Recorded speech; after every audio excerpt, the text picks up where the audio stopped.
Okay, so I ran into a small bump. I didn't know I had to do the third part until I went down here to go turn in my assignment. I saw Enact. So, as best and possibly as I can, I'm going to do the Enact part as a video so I can slap these at the end here, put them on my rotation journal, and turn it in. So, we're going to read this together, and I'm just going to sit down and we're going to do it together. It says, at every opportunity, you're encouraged to shadow teach, co-teach, or lead teach in your mentor's classroom, which I did well more so. I'd say about week 4, I started actually talking in the classroom. The first couple weeks, I really only was watching my mentor teacher. By about week 5, I actually really started just talking more in a classroom. There was one moment where my teacher was asked a question about political parties, about the Whig Party and why they weren't as unified. And my teacher didn't know this. And I was like, oh, well, interestingly enough, and I answered the question. And my teacher was like, there you go. He seems to know more things about this than I do. And it was a very good thing for both of us, for the student, myself, to be able to just kind of say something about what's going on in the classroom and to be able to answer the question. And my teacher was like, awesome. And at certain points, even yesterday, we were talking about the full faith and credit clause in the Constitution, on how 2 of the only things that are truly full faith and credit is your driver's license and a marriage license.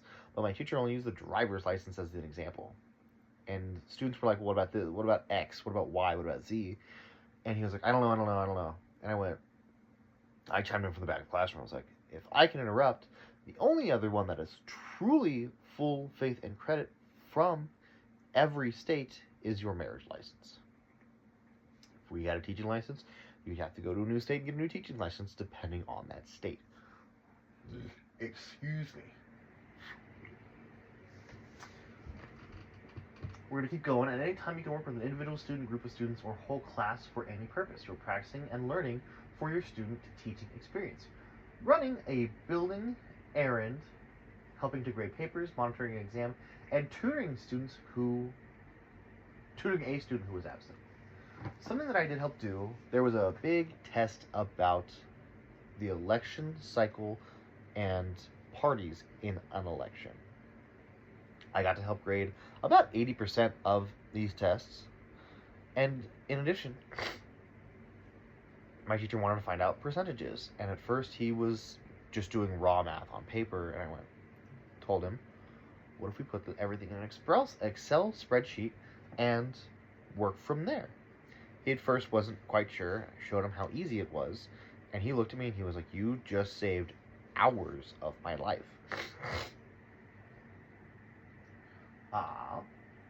What was another one? Help grade papers, monitoring exam. I did. One day was just a test day. There was 2 things the students had to do that day. This was, I forget what it is. When somebody immigrates, they have to take the citizenship test, is what it's called. And so they had to take half of their citizenship test. Half of the exam is what they had to do at that point. We monitored that, and then after they were done, they had to take that test that we then later graded. And that was really the whole day. There was not a whole lot, but we got to do it, and we was simply walking around the classroom. 8 hours walking around the classroom. It's not the most entertaining thing to do, but we did it. And then the last thing was tutoring a student who was absent. This was a bit difficult because of block periods. I did not really have an opportunity to do so, but there were moments where students had lots of questions that my mentor teacher was wrapped up with counselors coming in. They were wrapped up with answering other questions. They were wrapped up with, I don't know, or hecklers that I was able to just kind of slither in and take care of business. We're going to next one.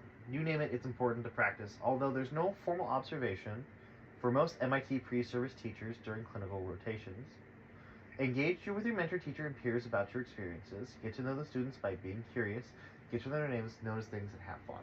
One thing that was kind of cool, I like to play video games. Behind me on this bookshelf, from about here down to the floor, is video games. If I could brought that up. Those are just games. And a student one day started talking about video games, and I just chuckled, and he's like, well, what? You don't like X game? I'm like, nah. And I explained the reason why. And every other week when I would see him, he would always ask me what I'm playing. And it was kind of a fun thing. I don't want to say his name because of privacy reasons.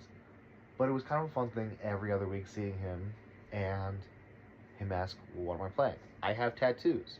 My students wanted to know what my tattoos were, and they're also all from video games.